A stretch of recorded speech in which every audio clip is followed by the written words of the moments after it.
Join me in the Pledge of Allegiance. We can get going. I pledge allegiance to the flag of the United States of America and to the republic for which it stands, one nation, under God, indivisible, with liberty and justice for all. Okay, the first thing is to approve the agenda. Mike did mention that on number 1 and 2, Ken has got some adjustments to be made because people have come in and paid already, so Ken will advise us of that when we get into it. Besides that, anyone have any changes or additions to the agenda? I'll make a motion to approve. Second. Okay, I got a motion by Maggie Bass, second by Kay Wilcox. If there's no other comments, all in favor say aye. Aye. Any opposition? Okay, the agenda is approved, 4-0. Ken? All right, so as we do annually, we have our certification process to complete here for the year for unpaid mowing and property maintenance bills and unpaid municipal utility bills, not including electric, I should note. So basically, to give you a little refresher, we run the year of unpaid bill collection from September 15th of each year to September 15th of the following year. I should say the 14th of the following year. And so what we're looking at this year is bills from September 15th of 2017 through September 14th of 2018 here. So as we've done the past few years, we kind of have been keeping track of number one, we started the process with mowing and property maintenance bills. So you can see that on the front page of the memo here. But we've really gotten our numbers down as far as what we've had to actually put on the taxes of properties. And I think that has a lot to do with having staff keep on top of follow-up with letters. So we have to mail a letter to every violation that we find, whether it be grass overfoot haul or other debris or junk in the yard. And we've got pretty good follow through on those, but as with any other year, we do have a few that have remained didn't cleaned up, so we cleaned it up and had a contractor take care of it. And we still do have a few unpaid, so I'll just touch on the mowing ones to begin with here. So if you want to look at the resolution for the mowing and property maintenance charges on Exhibit A, we had 5 property PID numbers listed on there with mowing charges and unpaid cleanup charges, and we actually had 2 of those 5 that are on the resolution in your packet get paid. The first one to get paid was a bill for $329.62, so we will remove that from the resolution. And then the one at the bottom that was for $355.39, take that one off the resolution as well. So just had 3 outstanding remaining to assess for the unpaid property cleanup charges, which is pretty good all told. I think I know in the memo here we had over 83 violation letters that were sent specific to billable items over the past year time period. So maybe I'll just stop, and that was kind of the first agenda item, is the mowing property maintenance charges. If anybody has any questions about them, they are invited to come to the meeting if they want to dispute those charges. I don't see anybody that is here for that, for the mowing tonight, so same for any other questions you may have. So the cycle of unpaid bills can run a year. It can run almost 1 year. We do invoice periodically throughout and attempt to get them to pay before we get to the point where we're bringing it in front of you to certify. But kind of the last effort we make is a final notice to be paid by October 15th. We will be putting them on the property taxes, come to the meeting tonight, or pay it before then. And we always get a few that they pay, literally up until Friday last week, so. And these include the administrative charges. These include all of our administrative charges. We charge $50 per time we visit a property to mow or whatever we're doing out there.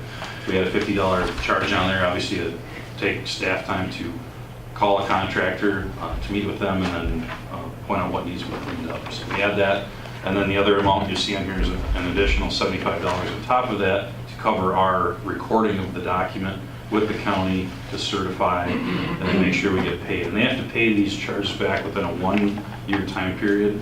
We don't add interest on it, just has to be paid within that 1 year. And we already have that worked into our charge and our fees, so we don't worry about the interest or anything over that 1-year time period.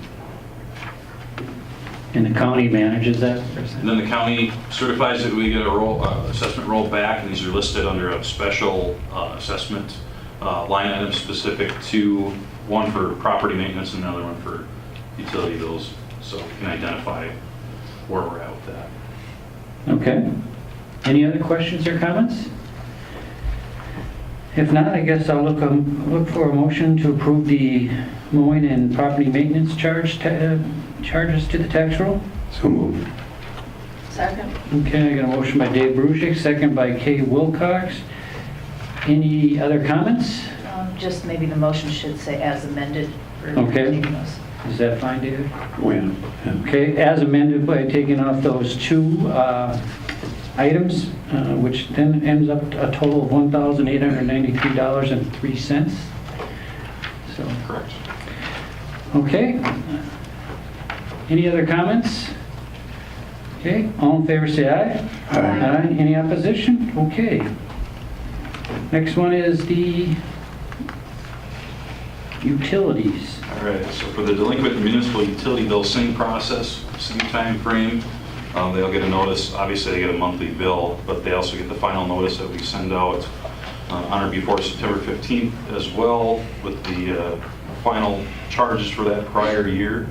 And as with mowing, it kind of goes up and down a little bit, but down compared to last year for what we're actually looking to certify for the bills. You see prior to 2009, and Bruce, correct me if I'm wrong, we didn't do the assessment, but we maybe took them to collections prior to that time. So it's done its job, I think, for the time being. As with the mowing bills, if you want to look at Exhibit A of the resolution for municipal utility billing charges, we had 3 that were paid from the list that was in the packet. And correct me if I'm wrong, Bruce, as I run through these, but first one that was paid was a bill for $416.76. That was paid. The one right below it for $619.82. That was paid. And then the final one to be paid prior to tonight was a one at the very bottom for $114.44.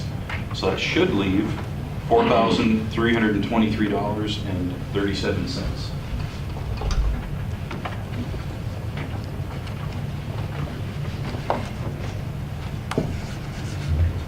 Now, this is just for water? Water and sewer bills, I believe. Primarily water, sewer, storm sewer. Oh, storm sewer, yes. Trash. All those that are put on the utility bill typically, and then we're not paid by the customer.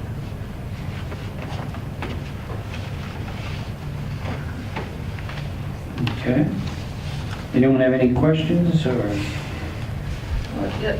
Maybe this is backing up a little. Snow removal came under the first resolution. That would have been under the first one, yeah. And we did have a few of those, but ultimately they were all paid prior to even getting on the roll. But yep, snow removal would be included in the previous resolution. Okay. Is the Sunrise Acres, third edition, I see them both on Yep. the mowing and the utilities. Is that an occupied property? It is an unoccupied property actually going through the foreclosure process. Good extensive cleanup there. There's quite a messy yard. I think, Mayor, you took some phone calls on that earlier. Is that Sunrise? Yeah, over there. in that neighborhood. Because I always thought that was Sunset. Well, Sunrise Acres, but it's on, Sunset Ave, 304. Oh, okay, yeah, Yep. because it's on Sunset Avenue. I think it's right where Yep. behind where I live, and I'm thinking, that's not Sunrise, I Yep. guess. Sunrise Acres is a Sunrise Acres, okay. Yes, that's the old cartoon. Most of these, the services have been turned off for quite some time on most of these properties already, so it's Okay. previous balances. Thank you. Okay, any other questions? If not, I guess I'll make a motion to approve the what is it, the municipal utility billing charges to the property tax roll with taking out the 3 items that have been paid for a total of $4,323.37. Second? Got a second by Maggie Bass. Any other comments or questions? If not, all in favor say aye. Aye. Any opposition? Okay, passes 4-0. Thank you. Thank you. Next on the agenda, Bruce, are you just going to kind of give us a little quick? Mayor and members of the council, on behalf of the New Prague Utilities Commission, I'd like to present the utility reimbursement resolution. At the September 24th New Prague Utilities meeting, the commission passed an electric utility reimbursement resolution for the possible reimbursement of approximately $670,000 for the replacement of the power plant substation transformer. This reimbursement resolution will allow the commission to have the option to bond along with the city on their CIP projects either next spring or summer, whenever that comes forth. This request is similar to the resolution that I brought to you back in May in regards to the service territory acquisition. We asked for the same options to have a reimbursement resolution at that time. Again, it is not the intent of the commission to bond for both projects, but rather allow the flexibility to make those choices as deemed appropriate when the projects are completed. Staff would recommend that the council adopt the utility resolution to allow for those options when the time comes available. Okay. Anyone have any questions? We adopted a similar resolution. Where is the substation? This transformer is located by the power plant, just west of the power plant. It is 42 years old and is starting to have some deterioration, and so the commission has elected to have it replaced before failure, hopefully. So. Bruce is limping it along as best as possible. Because this generation, this equipment is going to be here, what? Scheduled to be delivered in late May. Like, so- It's long lead times. I'd like to have it now, but not doable. Didn't you do something with that transformer already? Yeah, we tried to refurbish the oil in it, hoping to gain 5 to 10 years out of it, and Didn't work. the oil did not work. So the insulation properties of the paper insulation in it are degrading, and our tests are indicating as such. So we want to replace it before it fails. Okay. Any other questions or comments? If not, I guess I look for a motion to approve the resolution. So moved. Second. Got a motion by Dave Brusick, seconded by Kay Wilcox. There's no other comments or questions. All in favor say aye. Aye. Any opposition? Okay, passes 4-0. Thank you. Thanks, Bruce.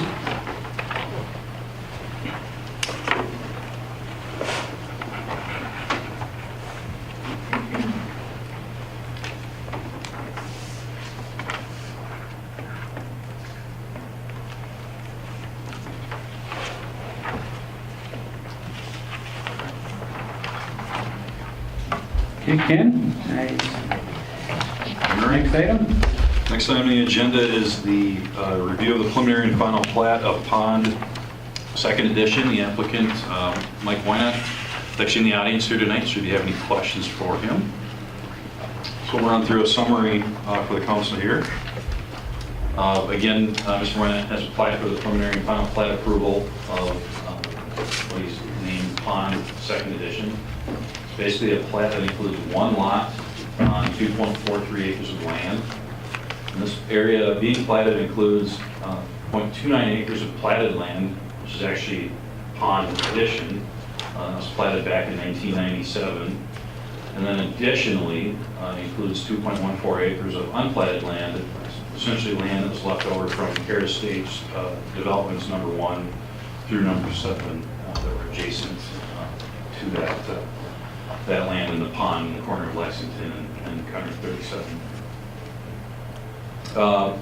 One thing that was noted at our planning commission meeting and noted throughout the staff report is that Pond Addition lot had been a buildable lot for over 21 years. Really, we had a few questions on it over my 14 years with the city on why it hadn't been developed, and basically the shape of the lot was triangular. It's not very large, and it basically left an unusual footprint for building that was really not ideal for a typical home to be built on that property. So that was one of the reasons why it never was built on. And Mr. Weinandt acquired that property, which is platted along with the unplatted lot that had been owned by Mr. Tom Topka, and submitted the request to combine them into one platted lot. And his intent at the time of submitting the plat application was to sell the property. And there had been a sign on the property, and I'll note one of the conditions for the plat approval is to remove that sign as it showed further possible subdivision of the land, which is not something that can be done when you're only applying for one lot. But do want to note that up to 4 lots could be platted in the future on the property, meeting minimum lot size requirements. But again, at this point, we're only reviewing the 1 lot plat as it is included within the staff report and the recommendation from the Planning Commission. So we did have a required public hearing at the August 22nd Planning Commission meeting. We had a number of people in the audience, but ultimately only 8 public comments received. 1 via email that I read into the record, and then another 7 people in person at that public hearing. Concerns included, but weren't exclusively limited to, concerns about dividing this 1 lot plat in the future into more than 1 lot. And we had to reiterate time and time again at the meeting that we were only reviewing platting the property into 1 lot. At this time, there were some concerns about traffic on County Road 37. It was noted that with the possible work with the county and the turnback on County Road 37 that's been discussed, that some traffic and ice studies would be looked at the corner of Columbus and County Road 37. Will give us some updated traffic count information. Other things noted that property corners needed to be identified more clearly in the field for neighboring property owners, which was done since that time. Some concerns were brought up by people in the audience about potential developments that the applicant had done outside the city and perceived were real concerns. But again, we reiterate, we're only at the meeting to review the item at hand and discuss it on its own merits. Some concerns about soil conditions got brought up. We know that the city does not guarantee subsoil conditions. It's something between a seller and a buyer of a lot need to discuss before they would make a transaction for a property. But generally in the neighborhood, obviously there's a number of homes built there, so should ultimately have any major issues there. And then finally, and this is what added a couple of conditions under the resolution for approval as recommended by the Planning Commission, was the appearance of the lot. At the time we had the public hearing, there was a number of weeds, long grass, and some other things that needed to be taken care of. So those were added as conditions of needing to be taken care of before we would sign the final plat. Ultimately, with a 5-0 vote, the Planning Commission recommended approval of the 1 lot plat with the findings and conditions that were in that resolution, and noting a couple additional that noted required cleanup of the lot prior to the plat being signed by the city. I do want to note that since that public hearing, if you've been by there today in particular, additional cleanup of the site has been completed, and the site, staff's opinion, is in good appearance and good order. At this point, I do have a couple of photos we can run through here. So if you want to give Mr. Weinandt credit for taking the time to address the site and get it into good shape.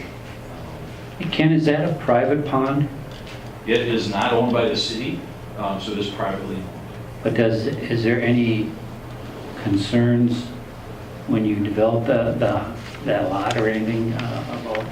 Yeah, so I'll kind of point out, we have to, and we do have in place a wetland conservation buffer around the pond, and I'll show you when we get into the plat drawing, but Okay. basically to protect the drainage and the runoff into the pond with natural vegetation. And we actually require signs to be put up on the edge of the wetland. This is a wetland buffer, no mowing, and no clearing of that property. Okay. So we've actually got the signs marked. I went out there a week and a half ago, maybe with Mr. Weinandt, maybe it was last week, I forget now. But we had the signs noted where they're going to be placed, but we had to order the signs from the city so that we have a common, some of these are actually the first signs going up for the buffer requirements. So we're ordering kind of a bulk number of them, and then as development happens, we'll charge the developers for these signs as they're put up. But he only needs 3 on the property, because it's not that large. Basically, that kind of outline the boundary of that wetland buffer. No, the requirement for these wetland buffers only applies to new platted developments. If you've got an existing pond and other development adjacent to it, it's ultimately called our land and water preservation ordinance, does not apply to pre-platted or pre-developed properties. So we'll see that again and again as we have new developments, new plats, where these signs will be going up. And it helps just people identify, if there's a sign there, they know they shouldn't be mowing up to the pond. We highly recommend that for other developments in town, but it's not required at this point. Mayor, Ken, if I could interject, it should be pointed out that a number of the lots around this pond, their property boundaries go into the pond, as is shown here with this one. There are a number that went around that tie into that waterway, does it not?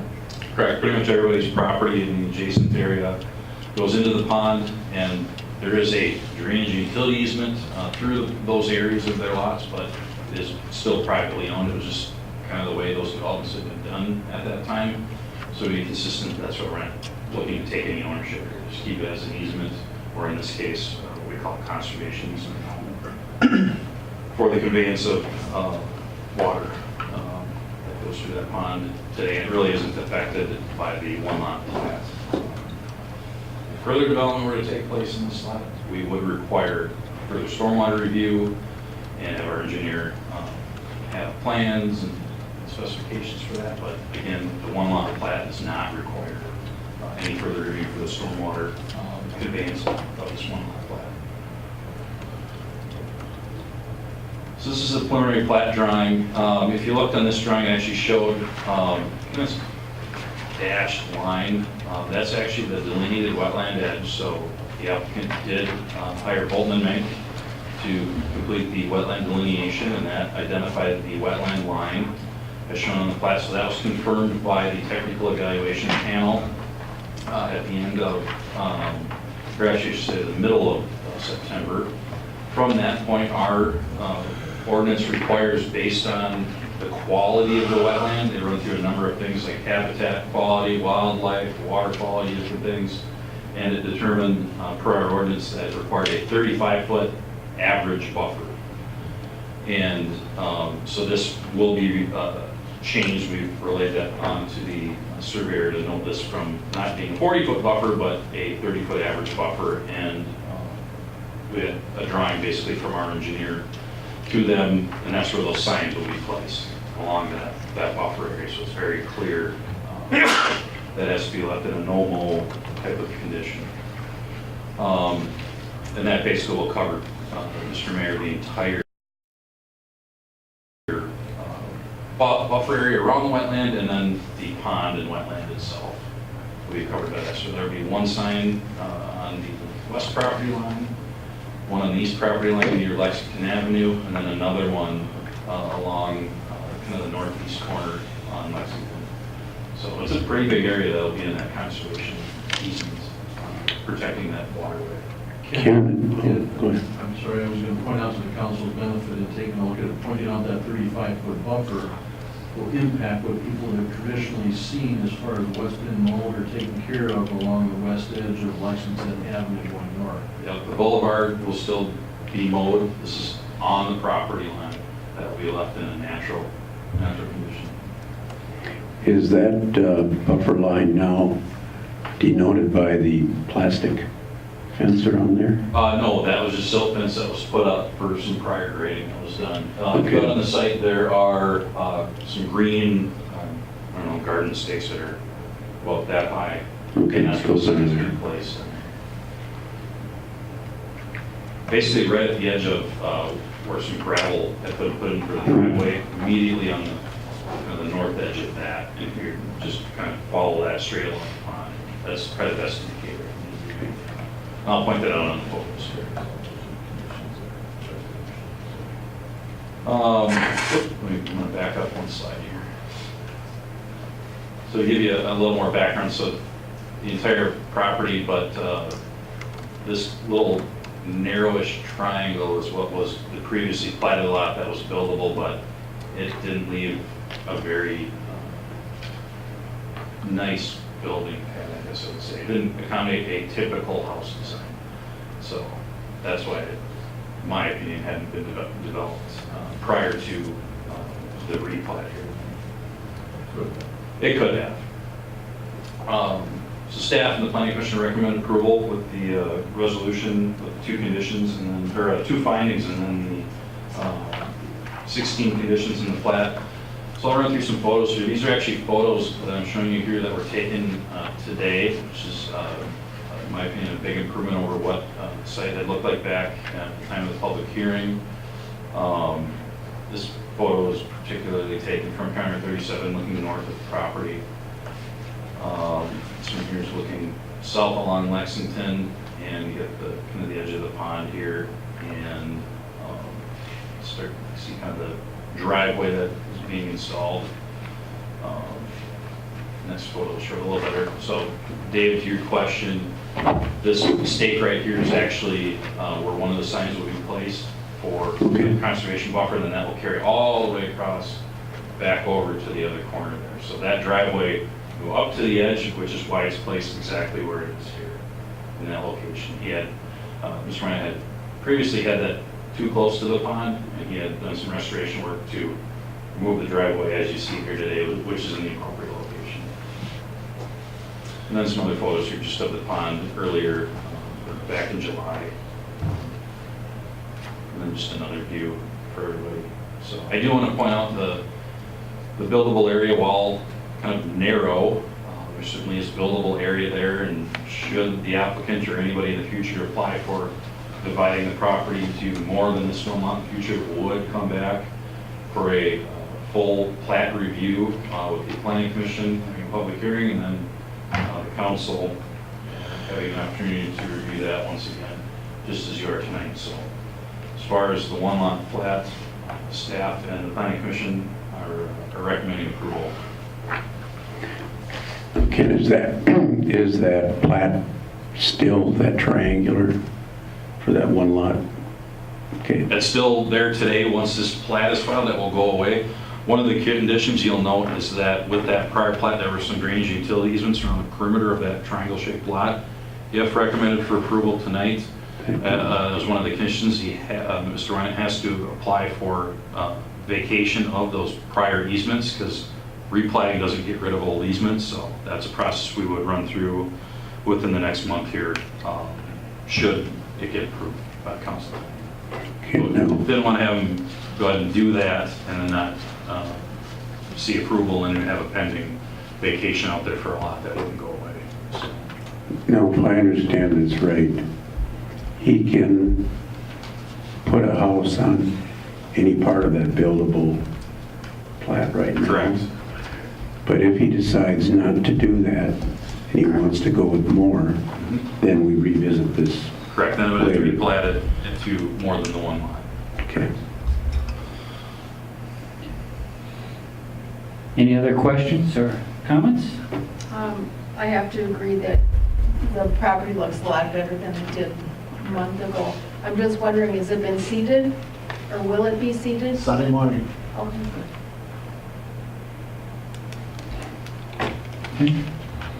I would like to thank Mr. Weinandt for going to Ken and visiting with him and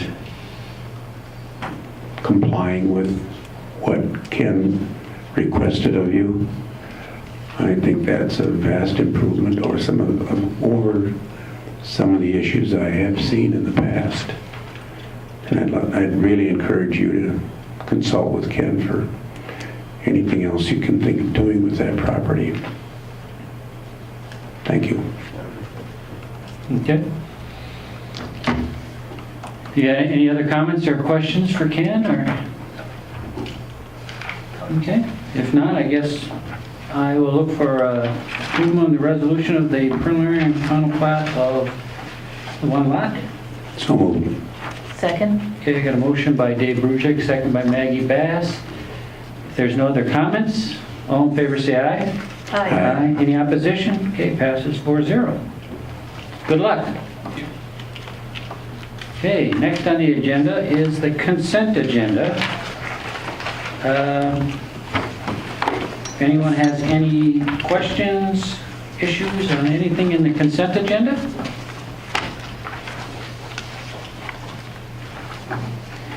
If not, I guess I'll make a motion to approve the consent agenda. Second by Kay Wilcox. There's no other comments? All in favor say aye. Aye. Okay. Now we're to the fun part, miscellaneous. Chuck, you got anything? Well, Patrick is much more talkative, you know. Well, we appreciate you covering for Patrick. It's always a pleasure to see you here. Mitch? Good? Mitch is good. Rick, do you have anything to say? Nope, I'm good. Okay, Bruce? Just FYI, we're moving along with the service territory acquisition. We hope to start switching customers over in October and November and have that completed no later than the first of the year. So it's going really good. Minnesota Valley's been good to work with, and so it's moving forward. I wasn't here with the acquisition. How far do you go? So it'll The city encompass limits? all of the city limits, so we'll serve all of the residents of New Prague. Okay. Ken, oh, go ahead. The other part for Katie, just in addition, is part of the agreement is for the next 10 years, any property that we happen to annex will also come into our territory as well. Unlimited? Unlimited. Great. Okay, good. Bruce, anything else? No, thanks. Ken? Nothing more? Okay, Michael? One quick one, Lynn's not here, that Wednesday this week, the railroad, we will have a closure on that for the railroad to come in and begin to replace the concrete panels below the rails, and so that likely could last for several days, and then we have to get MnDOT back in to patch in between the two rails and on either side of the rails, all in an effort to get that set up so that when we start to do the 2020 project, it'll tie right into that. We don't have to worry about that being done. Mike, it looks like they've got new rails there. They do. Okay. Okay. So that'll be a bit of an inconvenience that we apologize, but there's no easy way to have the railroad come in and do that. And the desire was from the work that we've done working with MnDOT and the engineers and trying to take a look at this is that we get this done ahead of the 2020 project versus trying to coordinate that because the railroad kind of works at their own schedules, and we didn't really want to have any delays when we got to the 2020 project. You'll also see that'll be coming with that coordinated, excuse me, likely there will be replacement of the arms and the equipment that will go into those areas as well. And that could happen as early as next year as well ahead of the 2020 project.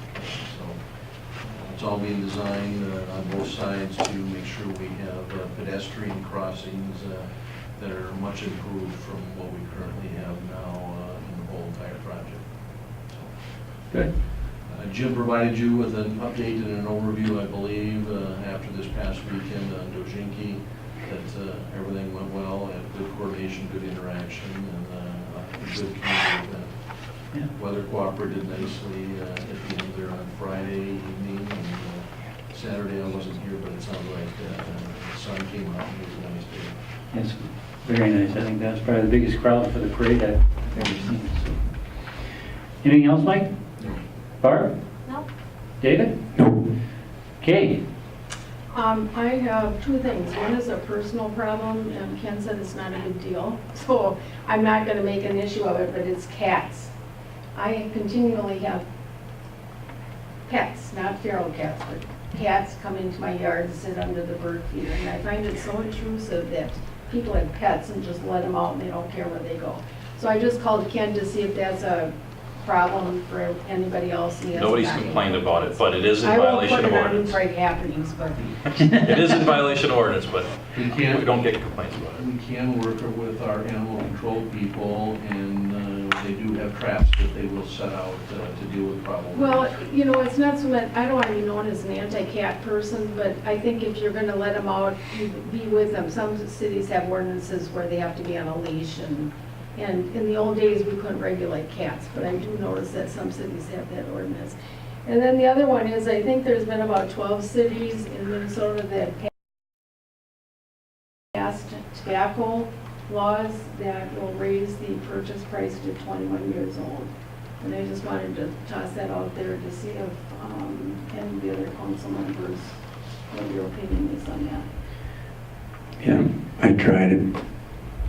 I got one person, layperson, who called me, but she really had an issue with another problem on the street just east of you.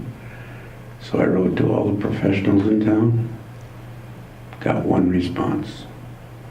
I decided if that's all the interest in this community, I'm not going to spend hours and hours trying to make a presentation to this council. So I agree with you, Kay. I am gung-ho about an ordinance like that in this community, but because of apparent lack of interest, I didn't go forward. Do you perceive a big pushback if we initiated something like that? No, I don't. I don't know what to perceive. We should be the leaders and promote good health in the community, so I wouldn't mind starting an ordinance like that, but I don't know about Yeah, I think, I'm not sure what the retailers would think about that. We do have 2 smoke shops in town, and then all of the gas stations and grocery stores that sell, so there's a potential for maybe getting some pushback from the people that are selling the product. I don't care about the pushback. In fact, I would just as soon kick the smoking places out of town if I had that power, which we don't. But I- The accessibility plays a big part of kids being able to smoke, and kids aren't even out of high school sometimes at 18. So they're starting at lower teens. In fact, in one of the articles I read, one owner of a gas station came forward and said it's much nicer and easier to control it now that it's less, the age is raised to 21. And this individual said, I haven't really noticed a decrease in my income. Because there's already an age on the books, and the establishments should be asking for ID to determine if that person it's 18 now, isn't it, to purchase? Right. So because, Marine isn't chloroform right now.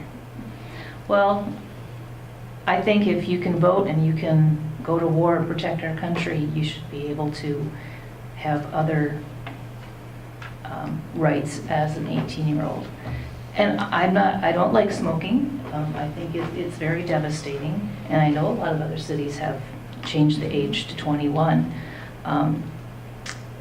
But I do struggle with us taking away rights of an adult, because they are an adult in the eyes of the law. Well, if you read some of the people who have voted for this upgrading the age, they have said that you can look at 18 as age of maturity, but many of the ages were picked at random, and there's no consistency between what you can do starting at age 18 versus what you can do when you're 21 or older.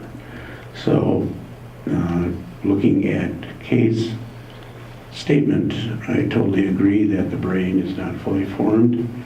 And at 18, they're saying now it's closer to the mid-20s before the human brain is fully developed. Now, I agree that there are some individuals that act and think like adults, but there are many adults that don't think at all. So, My take on it is I agree with the 21, but I think to me it should be a state law rather than have individual cities do it. Because, just because, you know, if we change it to 21, it doesn't stop anyone from driving to Jordan or Montgomery for 18. I think if it really is a situation, and I think there's 21 cities now, I think I saw I in the don't know news. if it's that high. It's- No, I think I it's saw in the increasing. news yesterday, because Minneapolis, I think finally, it went effect October 1st. And I think there was like 21 cities that do it. To me, that's something, you know, if it really is an issue, should be brought to the state level. And if the I state, might get there, because New Prague addressed indoor smoking before the state adopted it. Right. It was decided to wait until the state ruled on that. right. And I think that's probably to me, is the proper way to go, because then it's consistent throughout the whole state. I think you start, you know, you can do this in this town, this in this town, it gets, kind of get diluted in the respect of trying to say if it's really effective because of the proximity of the towns. But, you know, we can, you know, we definitely can discuss it. You know. But, anything else? Okay, Nope. Maggie? No, sir? I don't have anything, so I guess I'll make a motion to adjourn. Second. Second by Dave Brusick. All in favor of adjournment, say aye. Aye. Aye. Any opposition? Okay, we're out of here, everyone. Thank you very much. Maybe Enjoy the at rest the of your... next meeting, and we'll